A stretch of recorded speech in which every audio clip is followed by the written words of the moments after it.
तो उस दिन एक मगध से दूत आया, उसने भगवान को प्रणाम किया कि मगध राज ने युद्ध में जीते थे महपाल, उसने उनको आज तक रखा जेल में डाल। मगध के राजा हैं जरासंध। जरासंध ने अनेकों राजाओं को जीता और उन राजाओं को बंदी बनाकर उन्होंने जेल में डाल दिया। तो उन राजाओं ने एक दूत भेजा कि कन्हैया से जाकर के कह दो कि हम पर भी कृपा करे।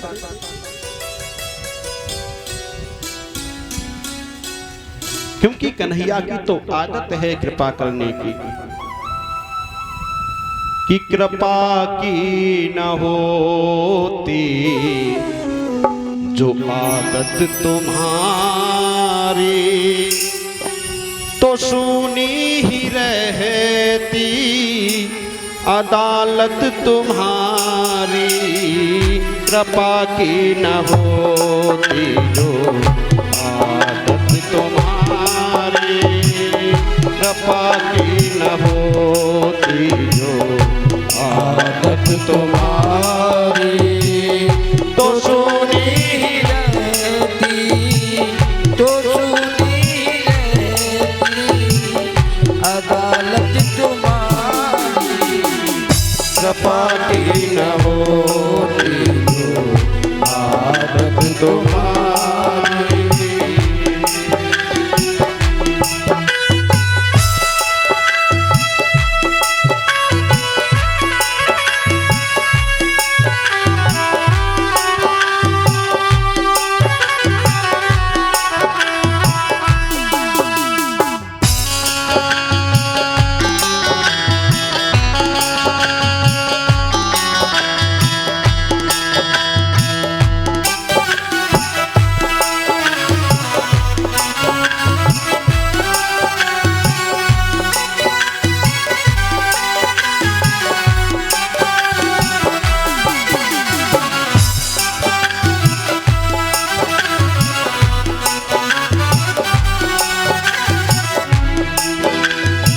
और जो दीनों के दिल में जगह तुम न पाते, जो दीनों के दिल में जगह तुम न पाते, जो दीनों के दिल में जगह तुम न पाते, जो दीनों के दिल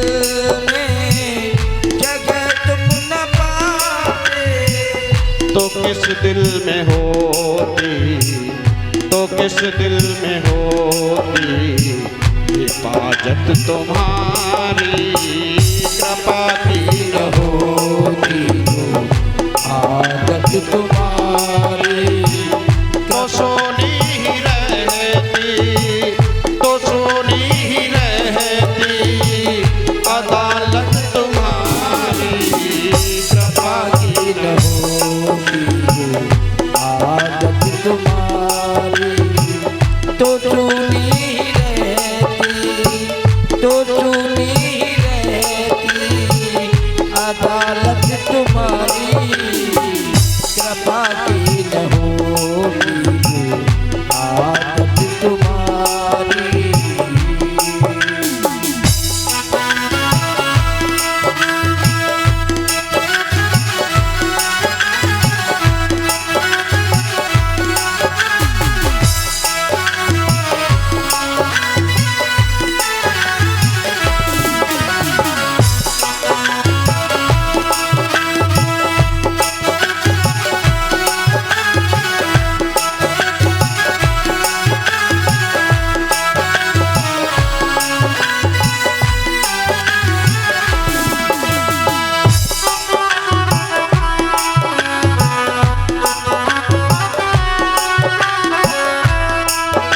और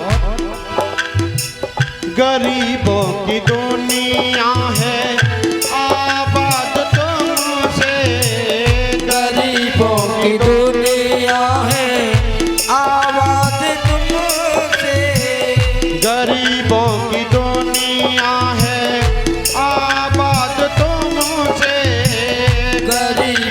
की दुनिया है, आबाद तुमसे।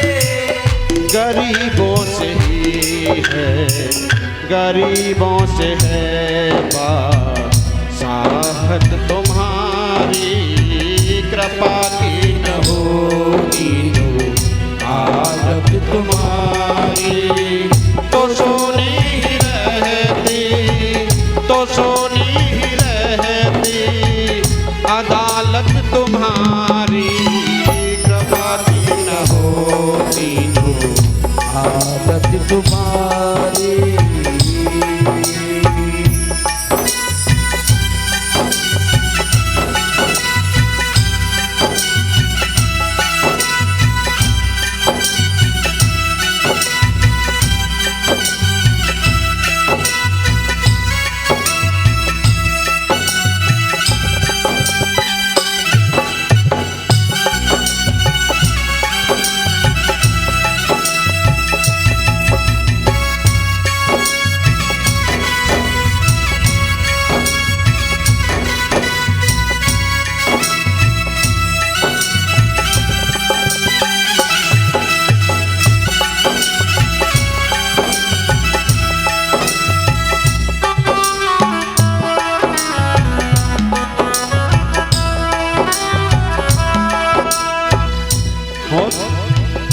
न तुम होते हाकिम, न हम होते मुजरिम, न तुम होते हाकिम, न हम होते मुजरिम, न तुम होते हाकिम, न हम होते मुजरिम, न तुम होते हाकिम, न हम होते मुजरिम।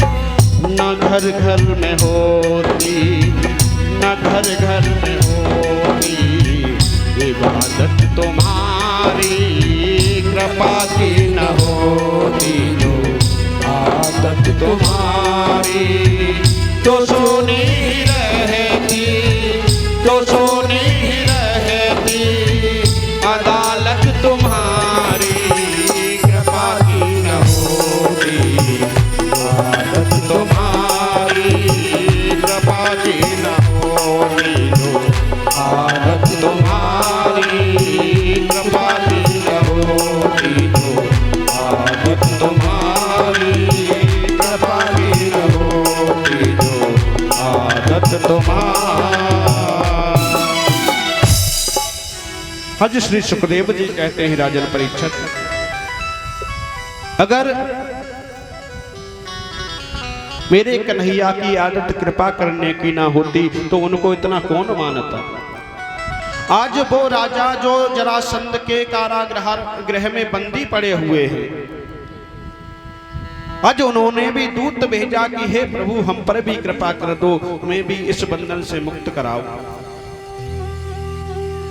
आज वो दूत कन्हैया को उस सभा में खड़ा होकर ये सूचना दे ही रहा था कि तब तक नारद जी आ गए। नारद जी ने कहा, कन्हैया तुम्हारे परम भक्त जो 5 पांडव हैं, उन्होंने अपने यहाँ राजसूय यज्ञ रखा है और उसमें आपको बुलाया है। आप उनको आशीर्वाद प्रदान करने के लिए वहां पर जाइए। तब तक नारद जी से आज कन्हैया कहने लगे कि प्रभु आपने बहुत अच्छी खबर दी, अब इससे हमारे 2 काम बन जाएंगे। आज कन्हैया कहते हैं कि आज ही मगध से एक बेप्र मेरे लेने को आया है, आज ही मगध से।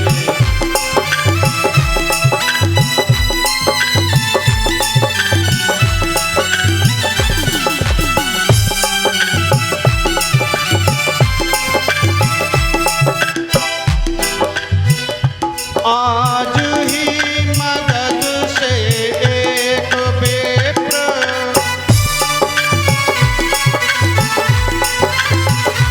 मुझको ले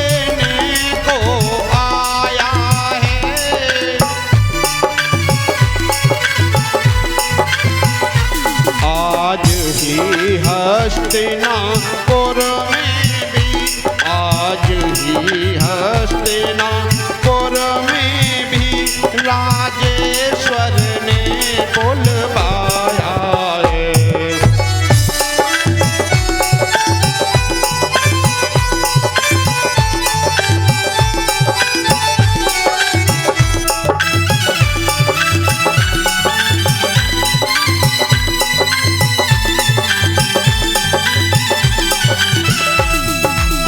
आज कन्हैया अपने सेनापति उद्धव से पूछ रहे हैं। उद्धव बहुत ज्ञानी हैं, उद्धव क्या करना चाहिए?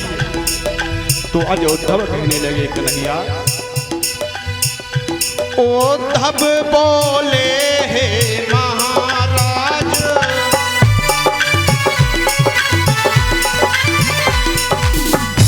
इच्छा सब तरह तुम्हारी है।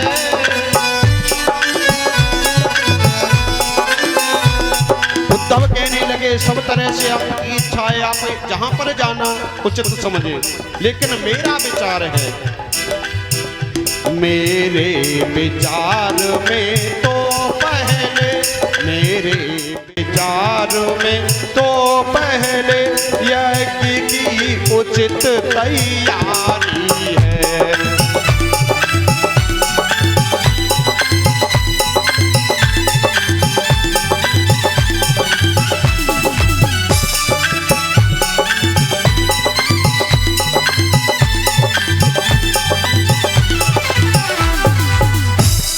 आज उद्धव कहने लगे, प्रभु हमारे विचार से आपको पहले उस राजसूय यज्ञ में जाना चाहिए, उसको पूर्ण कराना चाहिए। उद्धव के इस प्रकार कहने पर आज महाराज कन्हैया अपने पूरे परिवार के सहित इंद्रप्रस्थ पहुंचे हैं।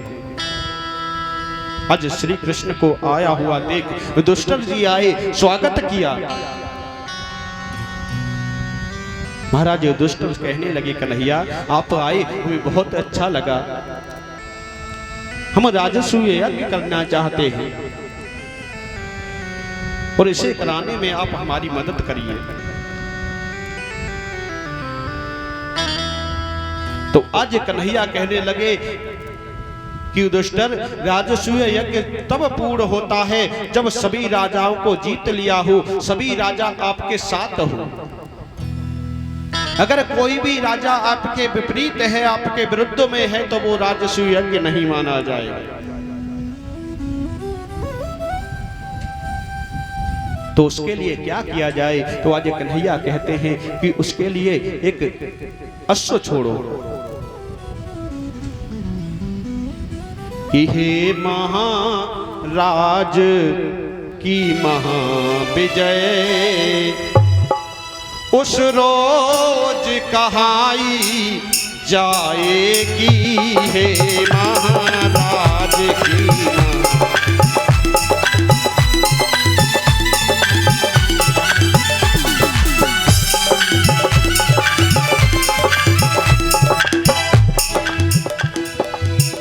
हे महाराज ये महाविजय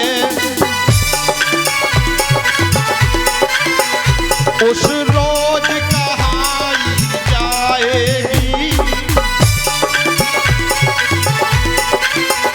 जिस रोज बधाई भूतल पर, जिस रोज बधाई भूतल पर सर्वत्र बजाई जाएगी।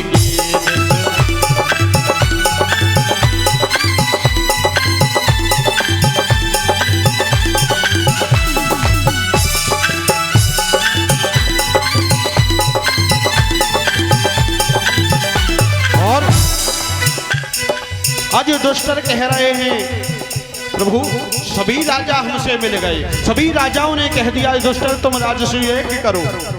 तो आज कन्हैया कहने लगे, अभी सभी नहीं मिले, एक राजा बचा है। कौन? यद्यपि सुलझाव हो चुका है,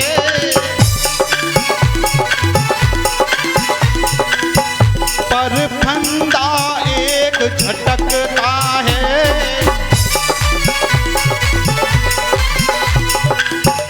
एक फंदा अभी भी पड़ा हुआ है। कौन?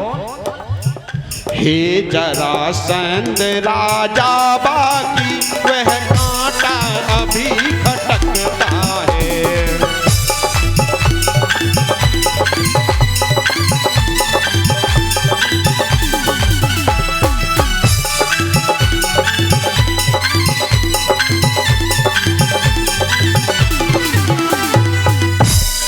बोलिए बांके बिहारी लाल की जय हो। आज कन्हैया कह रहे हैं कि अभी जरासंध बाकी है जो आपसे अभी नहीं मिला। जब तक उसे नहीं जीत लोगे तब तक ये राजसूय यज्ञ पूर्ण नहीं होगा।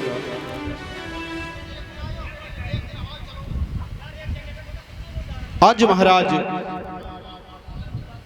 बोलिए वृंदावन बिहारी लाल की। आज कन्हैया कहते हैं अगर आपने जरासंध को नहीं जीता तो ये यज्ञ पूर्ण नहीं माना जाएगा। तो क्या किया जाए?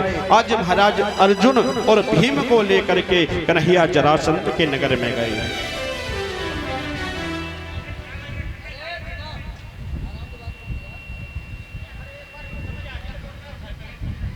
बोलिए बांके बिहारी लाल की जय हो। आज महाराज जब ब्राह्मण का भेष धारण करके मेरे कन्हैया आज जरासंध के नगर में मगध में पहुंचे हैं। अजबे जैसे ही जरासंध के महल में बैठे पहुंचे तो आज जरासंध के द्वारपालों ने कहा कि तीन ब्राह्मण आए हैं द्वारे पर और वो आपसे मिलना चाहते हैं। आज महाराज जरासंध बाहर निकल के आया और देखा ब्राह्मण है। आज उनको प्रणाम किया और कहने लगा बताइए कैसे आना हुआ, आप क्या चाहते हैं? आज कन्हैया कहने लगे जरासंध हम और कुछ नहीं चाहते, सिर्फ हम चाहते हैं कि आप युद्ध करो हमसे, आप मल्ल युद्ध करो। आज जरासंध कहने लगा कि अरे आप तो ब्राह्मण हो, ब्राह्मण को दान चाहिए होता है और आप तो महाराज युद्ध की बात करते हो। अरे जरासंध ने गौर से देखा तो देखा कि कन्हैया आए हैं और वो भी ब्राह्मण का वेश धारण करके।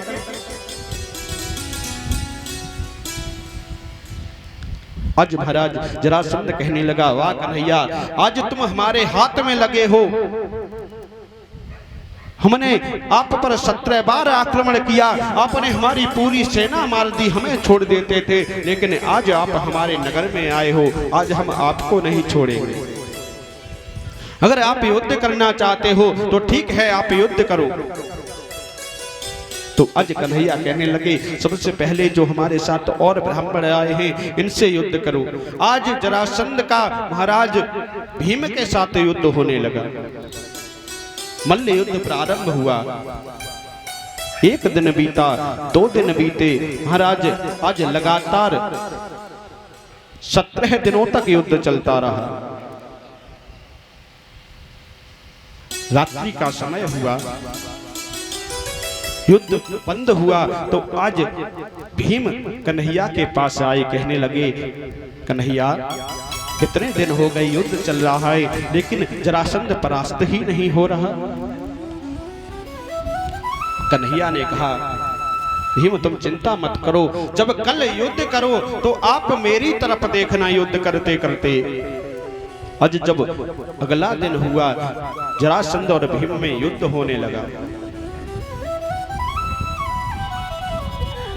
तो महाराज जब युद्ध हो रहा था आज भीम ने कन्हैया की तरफ देखा। कन्हैया ने एक तिनका उठाया और तिनके के 2 टुकड़े किए। आज भीम समझ गए कि आज जरासंध को बीच से चीरना है। भीम ने भी आज टांग पर टांग रखी और एक टांग पकड़ी और जरासंध को चीर दिया और दोनों धड़ वहीं के वहीं डाल दिए। महाराज जैसे ही दोनों धड़ वहीं डाले जरासंध के दोनों धड़ फिर एक हो गए और जरासंध फिर पुनः जीवित हो गया।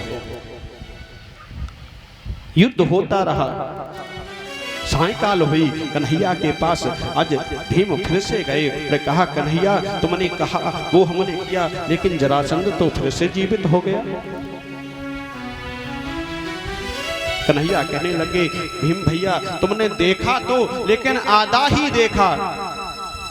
अरे इतनी जल्दी क्या है जरासंध को मारने की, अरे कम से कम देखा तो पूरा ही देख लेते, हमने किया क्या। अब कल जब आप युद्ध करो तब फिर हमारी तरफ देखना, और जब तक हम इशारा ना करें तब तक हम नजर मत हटाना।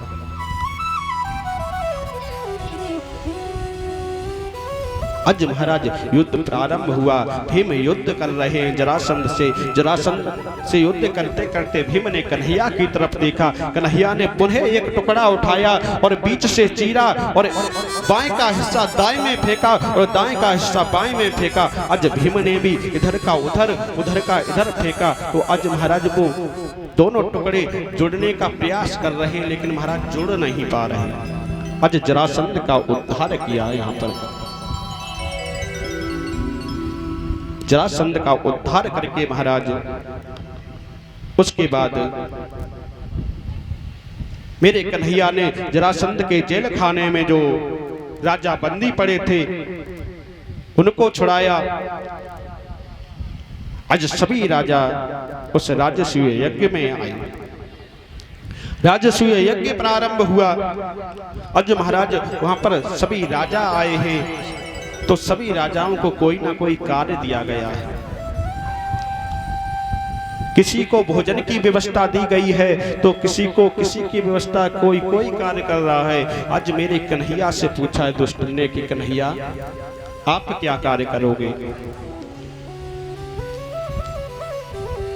तो मेरे कन्हैया कहते हैं कि भैया अगर मुझे कोई कार्य देना है तो इस यज्ञ में जो भोजन करने आए उनकी हम झूठन उठाएंगे। आज मेरे कन्हैया ने उस यज्ञ में जो प्रसादी वितरित हो रही है उसका झूठन उठाने का कार्य किया। और महाराज जहां कहीं भी भगवान का प्रसाद हुआ करता है, आप कहीं पर कथा सुनने गए, कहीं पर भंडारा हुआ और महाराज आपने भंडारा पाया, और आपने जिस पत्तल में भंडारा पाया है और वो पत्तल अगर किसी और ने उठा के डाली तो महाराज उस भंडारे का पुण्य आपको नहीं मिलेगा, उस भंडारे का पुण्य उसके हक में चला जाएगा जिसने आपकी पत्तल उठा के डाली।